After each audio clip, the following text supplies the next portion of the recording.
നമസ്കാരം. Raf talk ഫുട്ബോളിലേക്ക് അവർക്കും സ്വാഗതം.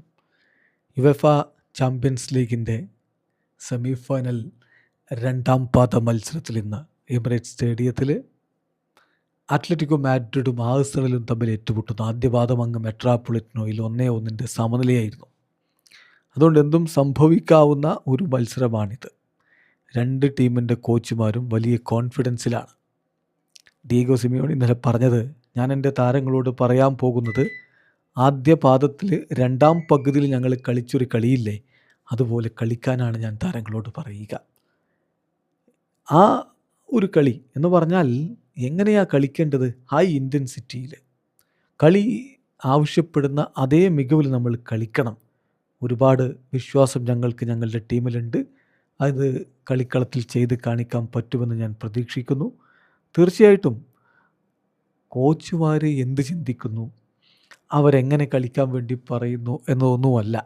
താരങ്ങൾ കളിക്കളത്തിൽ എന്ത് ചെയ്യുന്നു എന്നതിന് തന്നെയാണ് പ്രാധാന്യം. ടീമിന് ഏറ്റവും ബെസ്റ്റ് പോസിബിൾ വേയിൽ നമ്മൾ പ്രിപ്പയർ ചെയ്തിട്ടുണ്ട്. ഏതായാലും എക്സ്പീരിയൻസും മറ്റു കാര്യങ്ങളുമൊക്കെ ശാന്തമായിട്ട് നിന്ന് കാര്യങ്ങൾ കൈകാര്യം ചെയ്യാൻ ഇത്തരം മത്സരങ്ങളിൽ സഹായിക്കുമെന്നാണ് ഞാൻ പ്രതീക്ഷിക്കുന്നത് എന്ന് ഇപ്പോൾ ഡിയേഗോ സിമിയോണി പറയുന്നു.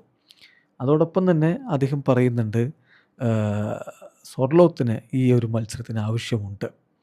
അതിനിപ്പോൾ 5 മിനിറ്റോ 10 മിനിറ്റോ 90 മിനിറ്റോ എങ്ങനെയാണെങ്കിലും അവനെ കളിപ്പിക്കാൻ കഴിയുമെന്ന് ഞാൻ പ്രതീക്ഷിക്കുന്നു എന്നാണ് ഇന്നലെ അദ്ദേഹം പറഞ്ഞത്. അതേസമയം മൈക്കൽ ആർട്ടിറ്റ വളരെ കൃത്യമായിട്ട് പറയുന്നു, ഈ കളിക്ക് വേണ്ടി എനിക്ക് വെയിറ്റ് ചെയ്തിരിക്കാൻ വയ്യ.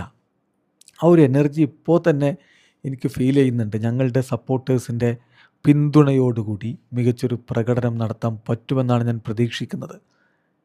കളിക്കാരോട് ഞാൻ പറയുന്നത്, ഗോ ആൻഡ് ഗ്രാബ് ഇറ്റ്, പോവുക, അത് നേടിയെടുക്കുക. ഇത്ര നല്ലൊരു ഓപ്പർച്യൂണിറ്റി നമ്മുടെ മുന്നിൽ ഉണ്ടാകുമ്പോൾ നമ്മൾ അതിനനുസരിച്ച് ഡെലിവർ ചെയ്യേണ്ടതുണ്ട്. നമ്മളതിനനുസരിച്ച് റെഡി ആവേണ്ടതുണ്ട്.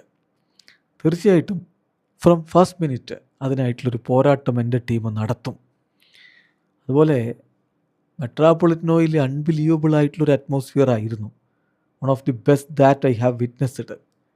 തീർച്ചയായിട്ടും അത് അതേപോലെ ഇവിടെയും ഞാൻ പ്രതീക്ഷിക്കുന്നുണ്ട്. ഞങ്ങളുടെ ആരാധകരുടെ മുന്നിൽ, ഞങ്ങളുടെ സപ്പോർട്ടേഴ്സിൻ്റെ മുന്നിൽ ഇതൊരു സ്പെഷ്യൽ പോരാട്ടമായിരിക്കുമെന്ന് ഞാൻ ഉറപ്പ് നൽകുന്നു എന്നുകൂടി മൈക്കൽ ആർട്ടിറ്റ പറയുന്നു. ചുരുക്കി പറഞ്ഞാൽ രണ്ട് കോച്ചുമാരും പറയുന്ന ഇന്നത്തെ കളിയിലൊരു നല്ല പോരാട്ടം നടക്കുമെന്ന് തന്നെയാണ്. രണ്ട് ടീമിൻ്റെയും ഫോം ഗൈഡ് നോക്കിയാൽ ഏതാണ്ട് ഒരുപോലെയാണ്, അത്ര മികച്ചൊന്നുമല്ല. ഏറ്റവും ഒടുവിൽ കളിച്ച 5 കളികളിൽ ആഴ്സണൽ ജയിച്ചത് 2 കളികളാണ്. 2 സമനിലയും 1 തോൽവിയും. മറുഭാഗത്ത് അത്ലറ്റിക്കോ മാഡ്രിഡ് ജയിച്ചത് 2 മത്സരങ്ങളാണ്. 1 തോൽവിയും 2 സമനിലകളും അവർക്കുമുണ്ട്. അപ്പോൾ കട്ടക്കൊരു പോരാട്ടം നമ്മൾ പ്രതീക്ഷിക്കുന്നു. ഈ ടീമുകൾ തമ്മിൽ ഇതിനു മുമ്പ് ഏറ്റുമുട്ടിയത് 2 തവണ. അതിലൊരു കളി ആഴ്സണൽ ജയിച്ചു, 1 സമനില. 5 ഗോളുകൾ ആഴ്സണൽ അത്ലറ്റിക്കോ മാഡ്രിഡിൻ്റെ വലയിലെത്തിച്ചപ്പോൾ തിരികെ വാങ്ങിയത് 1 ഗോൾ മാത്രമാണ്. ഏതായാലും ഇന്ന് രാത്രി എന്ത് സംഭവിക്കും കാത്തിരുന്ന് കാണാം. വീഡിയോ അവസാനിക്കുന്നു. ഫുട്ബോൾ ലോകത്തെ കൂടുതൽ വിശേഷങ്ങളുമായി റാഫ് ടോക്സ് വീണ്ടും എത്താം.